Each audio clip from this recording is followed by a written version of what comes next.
Now to start, what I'm going to do, I'm just going to pull the head right out like this.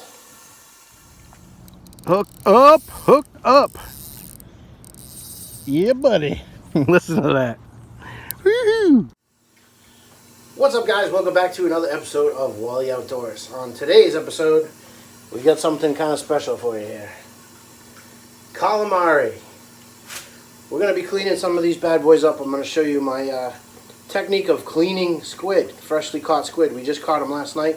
I'll put a couple pictures of the squid in the bucket there. We wound up catching some around 75 in a couple hours period, which is really good. I haven't been squid fishing in a number of years where it was quite as good, the bite for squid, as it was last night. So my son and I went out. We really enjoyed it, had a lot of fun. I'm just going to show you my technique here real quick of how I clean these and the process of what I do. Everybody does them a little different, so there's no wrong or right, so to speak, technique. This is just my version. You guys can hopefully learn something from this, and it may help you out. It's a lot of people don't skin the squid completely. They cook them, fry them with the skin on. They leave the wings on the backside. It's all personal preference. This is just how I've been doing it over the years. So I figured I'd show you guys here how I do it, and then how you just get them ready, prep them for the pan. Now the frying process and the cooking part, I'm going to leave up to you guys. Your favorite batter or whatever you like to use in oil, that's for you guys to use. But I'm going to show you what I do as far as the cleaning process goes to get them ready for the frying pan. So stay tuned here, guys. All right, guys, so you can see over here I got a pile. I'm going to show you real quick.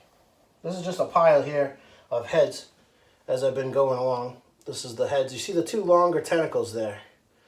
Those I never, myself personally, put in the fryer later because I don't generally like eating them. They're a little chewier. They have the bigger suction cups at the end. So I usually either cut the suction cups off and leave the rest, and that's fine. Or I just pull them completely out, and it makes it a lot easier.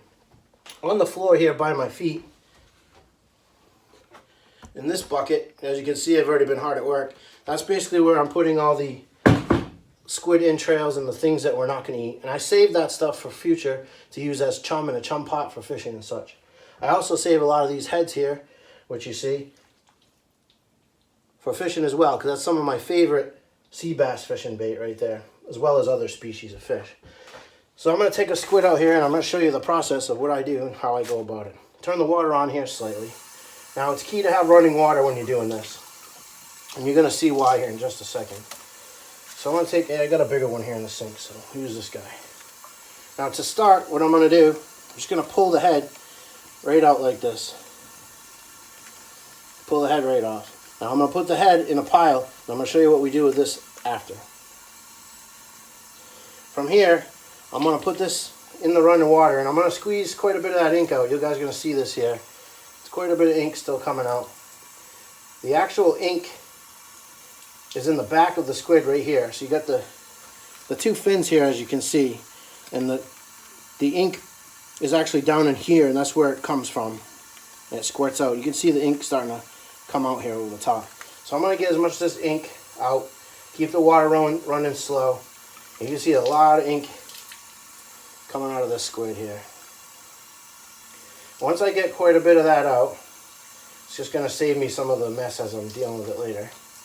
I'm going to go ahead and grab a good quality pair of kitchen shears, and I'm going to take off, and I'll explain to you why. I'm going to take off about a little less than ½ an inch of this first ring with these shears.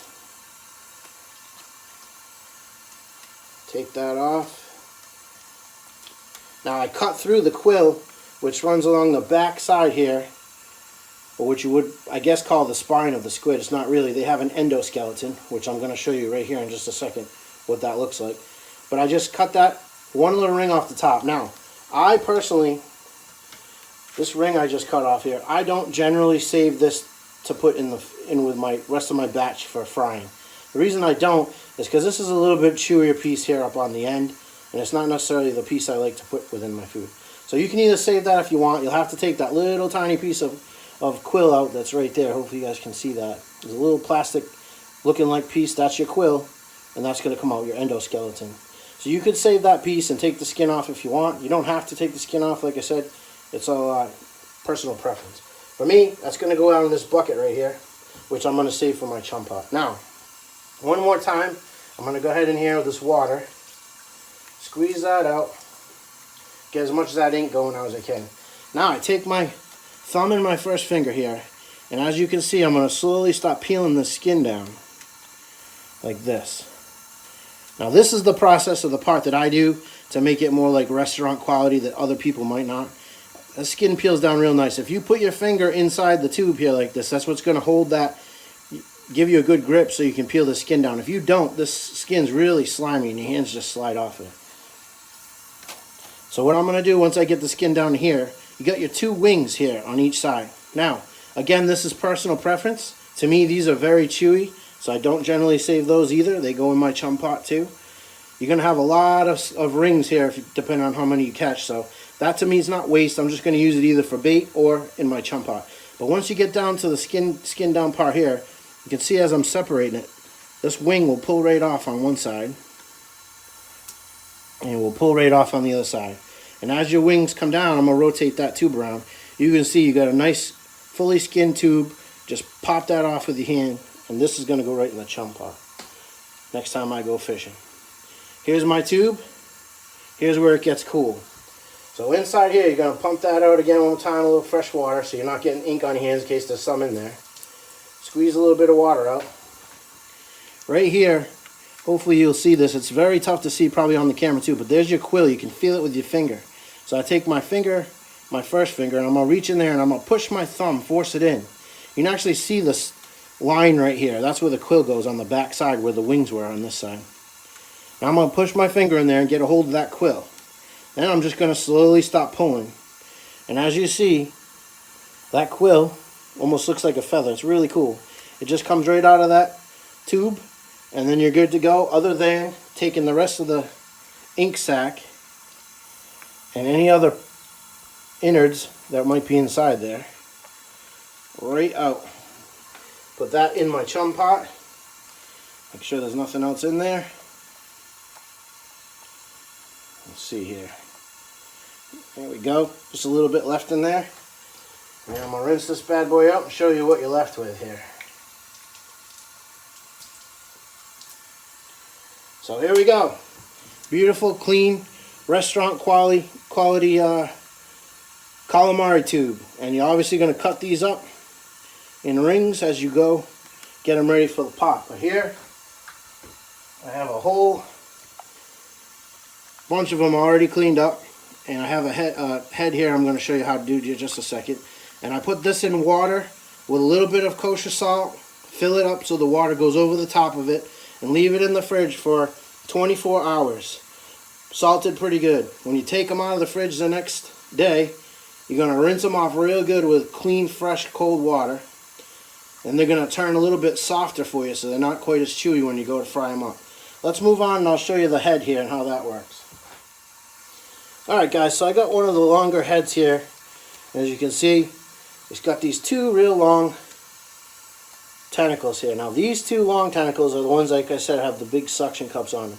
Some people prefer to cut them right at the end here so they don't have any waste. Just leaving the tentacle part, a real chewy part on those two long ones, gone completely so that they don't put that in their fryer. Myself personally, because I like to put them in the chum pot, I'll just pull them off right about there so they're about even with the other ones. Toss them right in my bucket for my chum pot. Now depending on how you pull the head off, you could pull some of the innards out like I did here. That's fine. What I'm going to do is just snip that off. This part's not edible, that's part of the innards and the guts. Now you're left with the head here with those two long tentacles completely gone. So they're about even, as you can see, on all sides. And all this is perfectly edible. But in here is a key element. If you take your two fingers along the eyes here and you push, you're going to start to feel inside there, you're going to start to feel the beak. Now what I do, you can do it two different ways. You can squeeze it out this way, but the best way to do it, come in here with your scissors again. On the tentacle side, you're going to cut this off right after the eyeballs, like that. Again, could you eat it, the eyeball section? Sure. My personal preference is no. Now this one happened, the beak happened to come out with the head. But I just want to show you, inside of that little hole right there was this beak. This is the beak where inside there you can kind of see it. Hopefully I can zoom in for you guys. I may attach a picture up here, but if you look real close right there, I'll zoom in on it later when I edit this footage. You'll see here, that's a little beak, and in there is where those two long tentacles come out, they actually grab the bait fish, and this is how they pull them in, and that's what they use to chomp down on their snack or whatever they're eating. So that obviously you don't want to eat. That would be very chewy. So again, that goes in the chum pot. So now we take it, we give it a nice rinse. There is skin on this, so if you wanted to work at it and peel that off, to me that's way too much work. So I'm going to leave the skin on the tentacles just like that, and that's going to go in part of the fryer. The smaller the head of the squid, the less chewier it is, or less chewy I should say it is. So just keep that in mind. The bigger the tentacles, some people prefer not to eat them, but they're awesome. I like them. My family likes them. My son likes them. So we're going to save those, and they're going to go in the pot. And I will keep a pile over there, like I said, for bait later on. They'll also go in the water, and they are chewy, so the overnight wash, like I said, in that saltwater brine is going to make your squid taste a lot better, and it's also going to be less chewy for you in the future. Alright guys, so I hope you enjoyed this little tutorial on how I clean and prep my calamari for the fryer.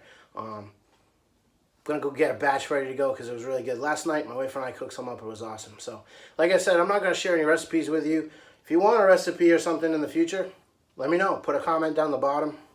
A good friend of mine showed me a new recipe that we actually did try out last night. It was really good. So, with his permission, even though it's not necessarily his recipe, I'll share it with you guys later on if it's something you're interested in. He might even comment on the video here because he's a good friend of mine. We go fishing all the time. So, hope you guys enjoyed this. If you haven't subscribed, please think about doing so. I really appreciate it. Channel is getting bigger. It's awesome. Check out that ink. It's so cool. And yeah, if you haven't subscribed, please think about doing so. Hit that notification bell so you can catch my future episodes. And for now, I will catch you on the next one. Take care, guys.